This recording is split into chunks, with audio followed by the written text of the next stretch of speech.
All right, everyone. So I was able to find the video that I wanted to share with you that I couldn't find earlier. So I'm going to briefly share this video with you, and I'm going to give you my thoughts on the video, okay?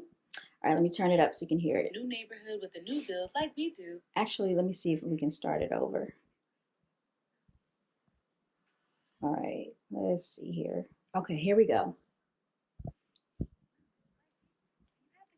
That eventually your mortgage payment is going to go up. And don't even get me started on the HOA fees and property taxes as the community you moved into starts to develop. That's another story for a different day. And girl, I know you're going to want to furnish your home, which is another big factor you have to consider. Buying furniture for your house is not going to be cheap. And child, when it comes to the maintenance, you will be responsible for everything that goes wrong. There's no landlord for you to call to change your filters or fix the plumbing issue or anything that you're just used to having the convenience of picking up the phone and calling someone else to fix. No, sis, that's going to fall on you. Whether you're single or have a partner, it's still a lot of work to maintain a home. So again, girl, please don't feel left out. There's nothing wrong with renting until you're ready to buy. Or if you never want to buy a home and you just prefer the convenience of renting, then that's okay too. At the end of the day, just tell people to mind their business and do what works best for you.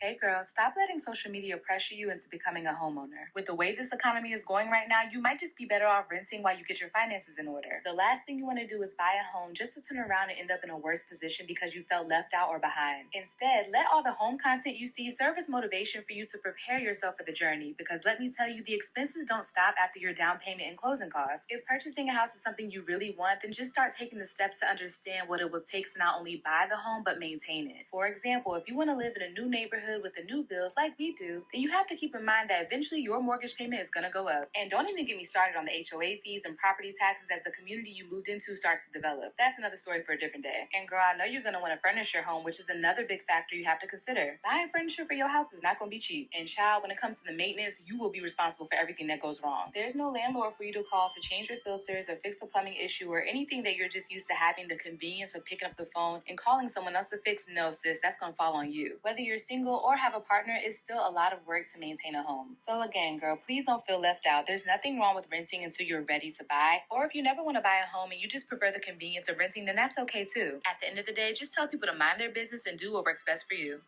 Girls. All right, so there are a few things that I want to point out about this video before I sign on out of here. First of all, she talks about, okay, the beginning of the video started off pretty good. She said there's nothing wrong with waiting until you get your finances in order. You don't have a choice. When you're applying for a mortgage, unless you're paying with cash, you're going to have to wait until you get your finances in order, because the mortgage company, the lender, nobody's going to write your pre-approval letter if you're not ready to purchase, okay? It is designed so that you can be ready and that your finances are in order. This is why they tell you to pay down your debt, pay off your debt, have a certain credit score, and have a certain amount of money already saved up, okay? So your finances are going to be in order by the time you go to purchase. Unless you have the cash to purchase, then your finances are already in order, right? Yes, I think we're correct on that. Then she says that your mortgage payment is going to go up if you want to move into a new construction or new build community. Let me tell you something. That is completely untrue, misinformed information. I've had clients to move into brand new builds, and guess what? Their interest rate was less than a lot of people moving forward. We were actually able to get them locked in for 6 months while their home was being constructed and built at an interest rate of 5.75%. Okay, they actually closed December 28th of 2022. I remember them. Okay, they did a lot of hard work because they had another home that they had sold. They were getting out of financial debt. The husband had a heart attack, and they had gone through a lot to maintain their credit, and they worked together as a couple. Excuse my cat, she's definitely trying to get attention. So what I'm trying to say is, your mortgage payment is not going to go up just because you move into a new build. If anything, your mortgage payment can go down, because once you're in that home for about a year, guess what happens? You get to refinance. If you've made all your mortgage payments on time in a timely fashion, maintained your credit, and you're doing everything you're supposed to do while you're in the house, keep your debt to income ratio low, they're going to look at that and say, hey, you know, you deserve to get a lower interest rate. And they will reevaluate, the mortgage company can reevaluate what you're paying. So a lot of people aren't privy to that information. I did it when I moved into my new build, and my mortgage payment went down almost by $200 there. Then she talks about HOA fees. HOA fees, if you're moving into a subdivision community, more than likely you will have HOA fees. And what are the HOA fees for? Because it is to maintain the community. If you have a community pool, if you have certain amenities in that community, you will have an HOA fee.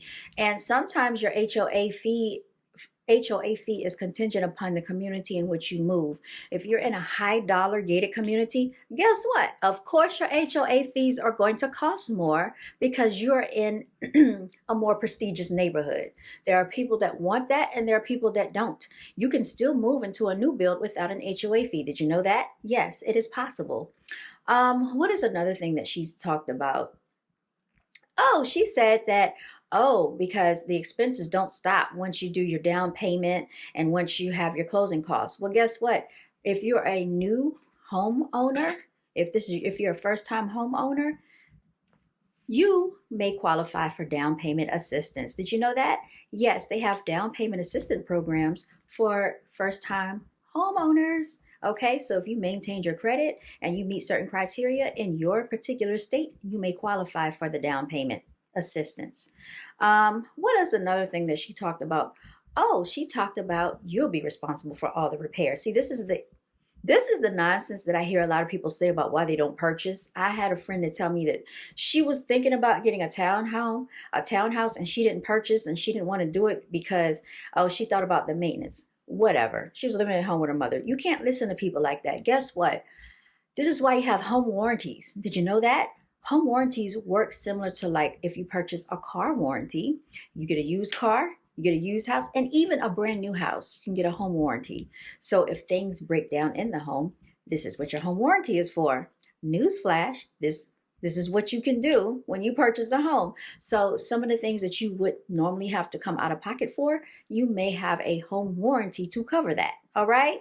You also have mortgage insurance. Mortgage insurance covers if there's a certain peril that damages your home, like a natural disaster. Did you know that? Yes. So things such as a fire, things that damage your home from natural disasters. Also, flood insurance is another thing that you can actually get. Not everyone has to get flood insurance if you're in a flood zone, but it's out there if you wish to purchase flood insurance. If your home is in a flood zone, they're going to definitely have you to purchase flood insurance. The mortgage company is probably going to make it imperative that you have flood insurance because they have to protect their investment. They're lending you money to pay back, so they're not going to want you. Give me this. Hold on one second, y'all. My cat. Stop it. Spit it out. Give it. Sorry about that, y'all. Okay, so that's that with the maintenance. What else did she talk about? She talked about don't let social media rush you. No, who's rushing anybody? Social media is a fact. Social media is a platform that everyone uses. Realtors use it, mortgage lenders use it, and all we're saying is that the longer that you wait to purchase, the more the house prices are going to go up. So she's looking, and this is another thing, if you're trying to get into a new construction community, the quicker you get in, the lower your house payment is going to be. And that's simply a matter of because the houses go up every couple of months when they sell houses. So by the time you could get a house, let's say the house is going for $350,000 at the beginning of the development, at the very beginning of construction, right? This is 2024. Say those houses are starting at $350,000. By the end of 2024, those same homes, the same exact house might cost you upward of $400,000 because people are moving in. It's a higher demand. And so with new construction, this is always normally the case. It's not anyone trying to rush you. It's people are just giving you the facts. If she has a realtor, which it doesn't sound like she has consulted with one, then she would understand these things and these she would know this, okay? Because a realtor is going to educate her. This sounds like this is something that she's going off from just whatever she thinks she knows. Maybe she's on social media looking at other people that are not homeowners.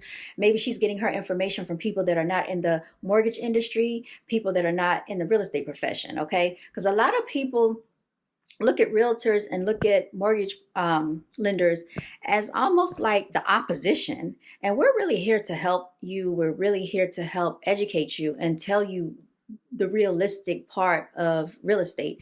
A lot of people don't like the information, so they want to cast you off as like being, I don't know, I guess negative, but it's not negative. It's just telling you how real estate works, how economics works, how the market is working. You're going to pay more if you wait longer. That is just simple facts in real estate. Go to any new construction development, watch the houses sell out, come back in 6 months and see what those house prices are on that same house, unless they work out some type of deal and they lock you in. And a lot of these new construction developments aren't doing that because they don't want to leave money on the table unless it's a hard community to sell. Okay. So if you're in a high demand area, guess what? Those house prices are going to go up every probably 3 to 4 months on that home by thousands of dollars. And that's just facts. Another thing that she said was tell people to mind their business. Nobody's in anybody's business. But what we're saying is that if you can help someone economically and if you can give them good, sound advice and help them to make informed decisions for their financial future, for their financial prosperity, as a real estate professional, as a mortgage lender, as a financial advisor, these are things that people are trying to point out to help people because it helps them in the future. You gain financial prosperity, a homeowner, because simply of what a real estate investment does for you, even if it's your primary residence.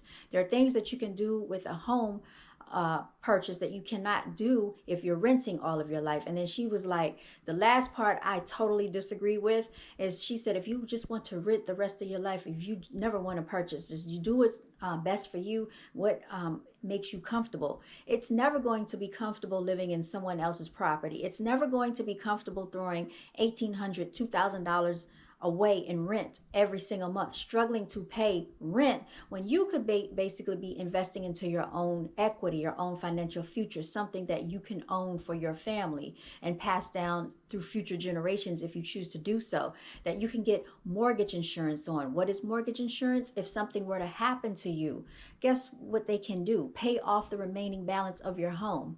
This is what you can do for your family and your future so that if something happens to you, they have a place to live. Now they're not stuck out there with rent, trying to struggle and scrap up money to pay for someone else to make them rich. This is all I'm saying. You don't have to take it from me. Continue to listen to these social media influencers. And she has 62.9 thousand views on a video full of misinformation. So this is just, a quick message from T. Grish Realty. I am signing out. I really need to get out of here. I'm hungry and I have somewhere to go. So I will talk to y'all later.